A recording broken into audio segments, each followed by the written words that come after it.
இடி சிபிஐ என்று எந்த படைபலத்தை பாஜக பயன்படுத்தினாலும் ஒரு கை பார்க்க தயாராக இருப்பதாக முதலமைச்சர் மு க ஸ்டாலின் தெரிவித்திருக்கிறார். மேலும் இந்தியா கூட்டணிக்கு தலைமை தாங்குவீர்களா என்ற கேள்விக்கு தன் உயரம் தனக்கு தெரியும் என்றும் பதிலளித்தார். நியூஸ் 18 குழுமத்தின் சார்பில் தமிழ்நாட்டின் பல்வேறு பிரபலங்கள் பங்கேற்றக்கூடிய டவுன்ஹால் நிகழ்ச்சி சென்னை கிண்டியில் நடைபெற்று வருகிறது. இதில் கலந்து கொள்வதற்காக வந்த முதலமைச்சர் மு க ஸ்டாலினை நியூஸ் 18 குழுமத்தின் நிர்வாக ஆசிரியர்கள் விவேக் நாராயண், ஜாக்கா ஜேக்கப், நியூஸ் 18 தமிழ்நாடு ஆசிரியர் கார்த்திகை செல்வன் ஆகியோர் வரவேற்றனர். முதலமைச்சர் மு க ஸ்டாலினுக்கு நியூஸ் 18 குழுமம் சார்பில் ஆசிரியர் கார்த்திகை செல்வன் நினைவு பரிசு வழங்கி கௌரவித்தார். தமிழ்நாடு முதலமைச்சர் அவர்களை ஜாக்கா ஜேக்கப் அவர்களும் திரு கார்த்திகை செல்வன் அவர்களும் கௌரவிப்பார்கள்.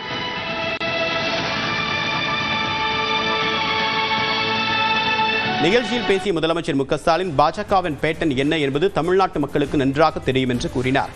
ஊழல்வாதிகளை வைத்து தேசிய ஜனநாயக கூட்டணி அமைக்கப்பட்டதாக விமர்சித்த முதலமைச்சர் மு க ஸ்டாலின் பாஜகவின் சதி அரசியல் தமிழ்நாட்டில் அம்பலப்படுத்தப்பட்டு விட்டதாகவும் குற்றம் சாட்டினார். கடந்த அதிமுக ஆட்சி காலத்தில் இருந்த முன்னாள் அமைச்சர்கள் பல பேர் ரெய்டுகளுக்கு ஆளானாங்க. 10 பேர் மேல டிவிஎஸ்சியில் வழக்குகள் இருக்கு. ஆனா கூட்டணிக்காக அவங்களை இப்போ பாதுகாத்துட்டு இருக்காங்க. இன்னும் சொல்லணும்னா முன்னாள் அமைச்சர்கள் சில பேர் மேல எஃப்ஐஆர் கூட பதிவு பண்ண விடாம நீண்ட ஆண்டு காலமா ஆன்லைன் மூலமா நிறுத்தி வச்சிருக்கிறாங்க. இந்த லட்சணத்துல இப்போ இடி, ஐடி, சிபிஐ ஆகியவற்றை வச்சு எங்களையும் மிரட்டலான்னு பார்க்கறாங்க.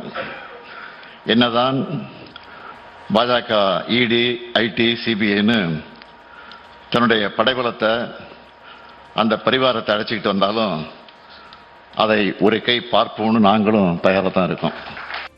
தொடர்ந்து பேசியவர் எடப்பாடி பழனிசாமி பாஜகவின் கிளை செயலாளர் போன்று செயல்படுவதாக விமர்சித்தார்.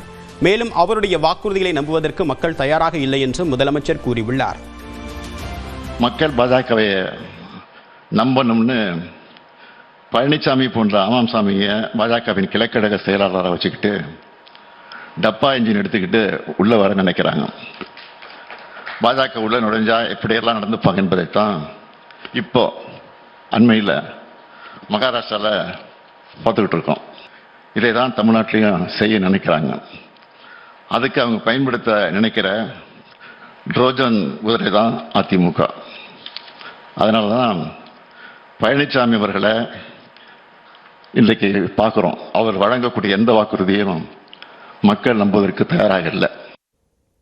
இதனைத் தொடர்ந்து கேள்வி பதில் அமர்வில் கலந்து கொண்ட முதலமைச்சர் மு க ஸ்டாலின் பலமுனை போட்டி மற்றும் இந்தியா கூட்டணிக்கு தலைமை தாங்குவது குறித்த கேள்விகளுக்கு பதிலளித்தார். இந்த தேர்தல் Dravida model versus north Indian model அப்படின்னு சொன்னீங்க. அதை பத்தி கொஞ்சம் சொல்லுங்க. இங்க இருக்கிற எதிர்கட்சியும் திராவிட மாடல் தான் அவங்களும் ஃபாலோ பண்றாங்க அப்படின்றாங்க.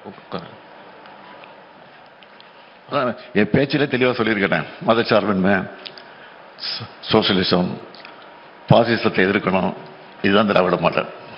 இதான் சொல்லியிருக்கேன், தெளிவாக சொல்லியிருக்கேன். எல்லாருக்கும் எல்லாம் என்கிற அந்த கொள்கையை வழிவகுத்துக்கிட்டு எங்களுடைய திட்டங்களை நாங்கள் நிறைவேற்றி கொண்டிருக்கிறோம். இது பாஜக அந்த மாடல் ஃபாலோ பண்ணலன்னு நீங்க சொல்றீங்களா? அவங்களுடைய கூட்டணி கட்சி கூட திராவிட மாடல் தான் பண்றாங்க அப்படின்றாங்க. நிச்சயமா இல்லை, அது உறுதியாக சொல்றேன். பயன்படுத்திக்கிறாங்க. அவ்வளோதான். அதை பயன்படுத்திக்கிறது போர்வையை போதிக்கிட்டு உள்ளுக்குள்ள என்ன செய்யணுமோ செஞ்சுக்கிட்டு இருக்காங்க. இப்போ பலமுனை போட்டி களத்தில் இருக்குன்றாங்க. நீங்க பலமுனை போட்டியா பாக்குறீங்களா?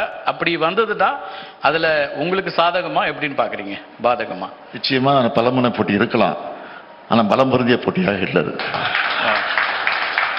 பிரதமர் 3 முறை இப்ப இந்த மாசம் வரப்போறாங்க. பாஜக ரொம்ப தீவிரமா இருக்கு தமிழ்நாட்டில் அந்த கூட்டணி வெற்றி பெற வைக்கணும் அப்படின்னு எப்படி பாக்குறீங்க? நான் அடிக்கடி சொல்றேன், பிரதமர் அடிக்கடி வரணும், அமித்ஷாவும் அடிக்கடி வரணும், இந்த கவர்னரை மாற்றக்கூடாது. இதுவே எங்களுக்கு பெரிய பிரச்சாரம். திரு மணிசங்கர் ஐயரும் இருக்காங்க. இன்னும் நிறைய பேர் இங்க அரங்கத்திற்கு வந்திருக்கிறத பாக்குறோம். இன்னைய நிகழ்வுல இருக்காரு.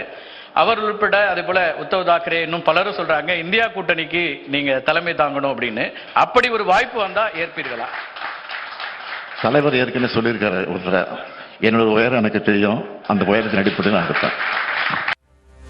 தமிழ்நாட்டில் ஜனநாயகத்திற்கும் பாசிசத்திற்கும் இடையில்தான் போட்டி என்று கூறிய முதலமைச்சர் பிரதமரும் மத்திய உள்துறை அமைச்சரும் அடிக்கடி தமிழ்நாட்டிற்கு வருவது தங்களுக்கு சாதகமாக அமையும் என்றும் தெரிவித்தார். மோடியின் இரட்டை என்ஜின் கொள்கை தமிழ்நாட்டில் ஒரு அடி கூட நகராது என்று நியூஸ் 18 குழுமத்தின் டவுன்ஹால் நிகழ்ச்சியில் பேசிய துணை முதலமைச்சர் உதயநிதி ஸ்டாலின் தெரிவித்திருக்கிறார். So Modi's so-called double engine will not even move an inch in Tamil Nadu. The faulty engines has only flat tires, such as the AIADMK and others. The people of Tamil Nadu understand this reality very clearly. The Tamil Nadu people are very smart enough to identify the fascist forces and keep them at a distance. I am sure that the people of Tamil Nadu will again reject these fascists from the Delhi in the upcoming assembly elections.